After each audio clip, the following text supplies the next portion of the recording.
Do you ever forget that people can't read your minds? I mean, maybe it's just me and a byproduct of watching too many movies or reading too many books that have characters who have these mind-reading superpowers. I'm not sure. But sometimes I get so stuck in my head that I start to expect that people will know exactly what's going on up there. Anyone with me? Yes? No? Hold on while I sit over here and overthink that for just a minute.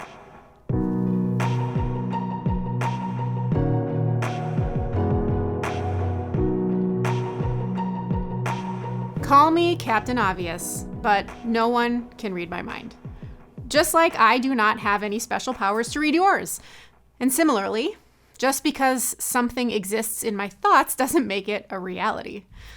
For instance, I've read a bunch of books, I've read a bunch of blog posts about responsible budgeting for a household. I have this cool app that tracks our spending, but until I talk to my husband and my kids about our spending habits, nothing will change. Or maybe you know in your head what it takes to get back on the bandwagon with exercise, but until you actually do it, nothing is going to change with your health.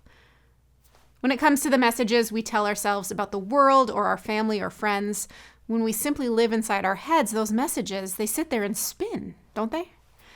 And I want to suggest that it's in those moments that rather than spinning and just thinking, sometimes we need to act.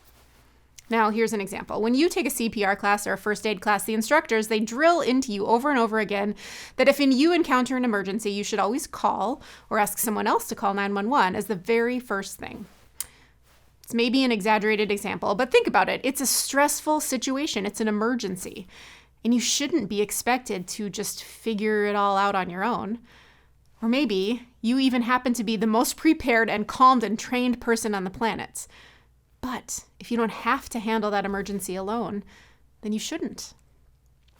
Regardless of whether you're an expert or a novice, take the action to call someone else to the scene. Don't let yourself just spin and sit there. Let someone else in on what's going on. Now, emergency situations aside, this practice of taking action in order to remove patterns of overthinking can be helpful for all of us. In fact, sometimes our inaction has the opposite effect than it really should. Looking to our Bibles for a moment, the Gospel of Mark is thought to have been the first gospel that was written. The writer was the first to assemble these stories that were being told about Jesus and put them into some kind of structure. Stories that help us understand how Jesus spoke directly into people's lives. Mark brought an incredible alternative perspective of the faith of Jesus that they had always known and practiced before. And in Mark chapter 2, we start to see the separation of the traditional religious practices and the things that Jesus practiced and taught. In verse 23, we read that Jesus and his disciples, they made their way through this grain field and they plucked a head of grain. This might not be remarkable at all on the surface, but we find out that they did this on the Sabbath, the day in Jewish law that was set aside for rest. And rest, trust me, it's a good thing. If there's one thing I hope the Bible can remind all of us, it's that the world is full of plenty of distractions. So when we can rest our hearts and our minds and our souls to be refocused, then we are honoring God in a really wonderful way. But here in Mark chapter 2, the Pharisees, they pounce on what Jesus and the disciples have done. Look, why are they doing what is not lawful on the Sabbath? The Sabbath isn't just about rest, it's about being lawful. And Jesus, he references ancient scriptures himself, looking to the story of King David from the book of 1 Samuel, where David and his companions, they were hungry, but they didn't have food. They had a basic human need.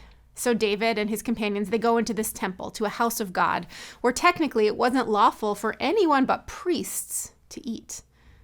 And even so, a high priest, he recognized their human need and gave them some bread, because hunger and humanity were more important than blindly obeying that law. Taking action was better than doing nothing. Jesus says to the Pharisees, the Sabbath was made for humankind, and not humankind for the Sabbath. See, observing the Sabbath is not some sort of burden that we just perform for God simply because it's a law. Humans are the priority, not the law. And when it comes to the Sabbath, in fact, this is actually a gift from God. It flips the way we even think about rest. Now, we don't know what the disciples were doing with this grain. Maybe that's not the point. The disciples were stuck in their heads. They figured inaction, it's better than action, simply because it's the way it always was. It's what the law said. But life and faith are never that simple. And sometimes in order to get out of our heads that spin and that overthink, we do need to act. That action doesn't have to be abrasive. It shouldn't be counterproductive or somehow harmful. That's not what I'm suggesting. But maybe action is simply saying your thought out loud, realizing that people can't read your mind. Let's get out of our heads and out of the pattern of overthinking by simply asking more questions and making fewer assumptions.